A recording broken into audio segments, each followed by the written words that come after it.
BMW ಅವರು ಇತ್ತೀಚೆಗಷ್ಟೇ ಒಂದು ಬೈಕ್ ಬಿಟ್ಟಿದ್ರಲ್ವಾ, BMW F450 GS. ಆದ್ರೆ ಈಗ ಇಂಟ್ರೆಸ್ಟಿಂಗ್ ಆಗಿರೋದೇನಂದ್ರೆ ಅವ್ರು ಒಂದಷ್ಟು ಆಕ್ಸೆಸರೀಸ್ ನ ತಂದಿದ್ದಾರೆ. ಅದ್ರ ರೇಟ್ ನೋಡಿ ನನ್ ತಲೆ ಎಲ್ಲ ಕೆಟ್ಟೋಯ್ತು. ಈ ವಿಡಿಯೋನ BMW F450 ಬೇಕು ಅಂತ ಹೇಳ್ತಿದ್ದಂತ ಒಂದು ಫ್ರೆಂಡ್ ಇದನ್ನಲ್ಲ, ಅವನಿಗೆ ಕಳಿಸ್ಕೊಡಿ, ಅಕೌಂಟ್ ಅಲ್ಲಿ ಎಷ್ಟಿದೆ ಅಂತ ಕೇಳಿ. ಹಾಗೆ ನೀವು ಪೇಜ್ ಫಾಲೋ ಮಾಡೋದನ್ನ ಮಾತ್ರ ಮರಿಬೇಡಿ. ಮೊದಲನೇದು ನೀವು ನೋಡ್ತಿರುವಂತ ಈ ರ್ಯಾಲಿ ವಿಂಡ್ಶೀಲ್ಡ್, ಇದರ ಕ್ಲಿಯರ್ ವರ್ಷನ್ ಗೆ 2000 ರೂಪಾಯಿ, ಟಿಂಟೆಡ್ ಗೆ 14,000 ರೂಪಾಯಿ. ನಾವಿಲ್ಲಿ ಆಫ್ಟರ್ ಮಾರ್ಕೆಟ್ ಅಲ್ಲಿ ಕೊಟ್ರೆ ಅವ್ರು ಇದಕ್ಕಿಂತ ಚೆನ್ನಾಗೇ ಮಾಡ್ಕೊಡ್ತಾರೆ. ಈ ಪೊಲೀಸ್ ಏನಾದ್ರು ಚಲನ ಹಾಕಿದ್ರು ಅದಕ್ಕೂ ಸೇರಿಸಿ ಇವರು ಪ್ರೈಸ್ ತಗೊಂಡಿದ್ದಾರೆ ಅಂತ ಅನ್ಸುತ್ತೆ. ಇದರಲ್ಲಿ ಎರಡನೇದು TFT ಸ್ಕ್ರಾಚ್ ಗಾರ್ಡ್. ಆ ಡಿಸ್ಪ್ಲೇ ಇರುವಂತ ಸ್ಕ್ರಾಚ್ ಗಾರ್ಡ್ ಗೆ 3799 ರೂಪಾಯಿ. ಅಲ್ಲ, ಈ ಸ್ಕ್ರಾಚ್ ಗಾರ್ಡ್ ಯಾವ್ದ್ರಲ್ಲಿ ಮಾಡಿರ್ತಾರೆ ಅಂತ ನಂಗೆ ಅರ್ಥ ಆಗ್ತಾ ಇಲ್ಲ. ನೆಕ್ಸ್ಟ್ ಇದರ ರ್ಯಾಲಿ ಸೀಟು 9081 ರೂಪಾಯಿ. BMW ಇಷ್ಟು ಕೋಟಿ ಈ ರ್ಯಾಲಿ ಸೀಟ್ ಹಾಕೋದಕ್ಕಿಂತ ಆಫ್ಟರ್ ಮಾರ್ಕೆಟ್ ಅಲ್ಲಿ ಹಾಕ್ಸಿದ್ರೆ ಇದರ ಅರ್ಧದಷ್ಟು ಪ್ರೈಸ್ ಕೂಡ ಆಗಲ್ಲ ಅನ್ಸುತ್ತೆ. ಇನ್ನು ಎಂಜಿನ್ ಪ್ರೊಟೆಕ್ಟರ್ಸ್ 13,126 ರೂಪಾಯಿ. ಹಿಮಾಲಯನ್ಗೆಲ್ಲ ಇಂಜಿನ್ ಪ್ರೊಟೆಕ್ಟರ್ಸ್ ನೋಡಿದೀವಿ, ಅದ್ ಯಾವ ತರ ಇರುತ್ತೆ ಅಂತ. ಅಷ್ಟು ಚೆನ್ನಾಗಿರೋದನ್ನ 3-4 ಸಾವಿರಕ್ಕೆಲ್ಲ ಸಿಗುತ್ತೆ. ಇದೇನಿದೆ 2 ಪೀಸ್ ಆ ಕಡೆ ಇಡೋದಕ್ಕೆ 13,126 ರೂಪಾಯಿ. ಇಂಟ್ರೆಸ್ಟಿಂಗ್ ಆಗಿರೋದು ಇದಲ್ಲ, ಇನ್ನೂ ಇದೆ. ನೀವು ಲಗೇಜ್ ಇಡ್ತೀರಾ ಅನ್ಕೊಳ್ಳಿ, ಲಗೇಜ್ ರ್ಯಾಕಿಗೆ 15,000 ರೂಪಾಯಿ. 15,000 ರೂಪಾಯಿ ಒಂದು ಲಗೇಜ್ ರ್ಯಾಕಿಗೆ. ಅದಕ್ಕೆ ಒಂದು ಬ್ಯಾಗ್ ಬೇಕು ಅಂತ ಅನ್ಕೊಳ್ಳಿ. BMW 40 ಲೀಟರ್ ನ ಡಫಲ್ ಬ್ಯಾಗ್ ಗೆ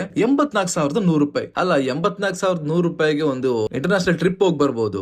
ಇವ್ರು ಬರೀ ಬ್ಯಾಗ್ ಗೆ ಇಷ್ಟಿಟ್ಟಿದಾರಲ್ಲ. ಅದು ಮಾತ್ರ ಅಲ್ಲ, ಇಂಟ್ರೆಸ್ಟಿಂಗ್ ಇನ್ನೊಂದೇನಂದ್ರೆ ಲೋವರ್ ಸೀಟಿಗೆ 21,000 ರೂಪಾಯಿ. ನೀವು ಆ ಬೈಕ್ ನ ತಗೊಂಡೋಗಿ ಲೋಕಲ್ ಅಲ್ಲಿ ಯಾರಿಗಾರು ಕೊಟ್ಟು ಸೀಟ್ ಸ್ವಲ್ಪ ಕಮ್ಮಿ ಮಾಡಿದ್ರೆ ಅರ್ಧ ಕೆತ್ತಿ ಅದಕ್ಕೆ ಬೇಕಾಗಿರುವಂತ ಫಾರ್ಮ್ ಇಟ್ಟು ಸ್ಟಿಚ್ ಮಾಡಿ ಕೊಡ್ತಾರೆ. ಅಮ್ಮಮ್ಮ ಅಂದ್ರೆ ಅದೊಂದು 2,000ದಲ್ಲಿ ಮುಗ್ದೋಗುತ್ತೆ. ಇದ್ ನೋಡಿದ್ರೆ 21,195 ರೂಪಾಯಿ. ಕೊನೆಯದಾಗಿ ಈ ಬೈಕಿಗೆ ಒಂದು ಸ್ಪೋಕ್ಸ್ ವೀಲ್ ಸೆಟ್ ಹಾಕ್ಸೋಣ ಅಂದ್ರೆ 99,693 ರೂಪಾಯಿ. ಅಲ್ಲ, ಈ ಪ್ರೈಸ್ ಗೆ ನಾನು ಬೇಕಾದ್ರೆ ಒಂದು ಸ್ಪ್ಲೆಂಡರ್ ತಗೊಂಡು ಅದಕ್ಕೆ ಮಾಡಿಫೈ ಮಾಡ್ಕೊಂಡು ಹೆಂಗ್ ಬೇಕಾದ್ರೆ ತಗೊಂಡು ಹೋಗ್ಬೋದು ಅನ್ಸುತ್ತೆ. ನೋಡಿದ್ರ, ಆ ಬೈಕ್ ತಗೊಂಡ್ರೆ ಇಷ್ಟೆಲ್ಲ ಖರ್ಚು ಮಾಡ್ಬೇಕಾಗುತ್ತೆ ಆಕ್ಸೆಸರೀಸ್ ಗೆ. ಲಿಸ್ಟ್ ಇದು ಮಾತ್ರ ಅಲ್ಲ, ಇನ್ನು ಬೇಕಾದಷ್ಟಿದೆ. ಬಟ್ ನಾನು ನಿಮಗೆ ಇಂಪಾರ್ಟೆಂಟ್ ಆಗಿರೋ ತೋರಿಸಿದೀನಿ ಅಷ್ಟೇ. BMW F450 ಬೇಕು ಅಂತ ಇದ್ರೆ, ಅದಕ್ಕೆ ಆಕ್ಸೆಸರೀಸ್ ಬೇಕು ಅಂತ ಇದ್ರೆ ನೀವು ಇಷ್ಟು ಖರ್ಚು ಮಾಡ್ಬೇಕಾಗುತ್ತೆ. ಬಟ್ BMW ಫೀಲ್ ಮಾತ್ರ ಬೇರೆ ಅಲ್ವಾ? ನಿಮ್ಮ ಒಪಿನಿಯನ್ ನ ಕಮೆಂಟ್ ಅಲ್ಲಿ ತಿಳಿಸಿ.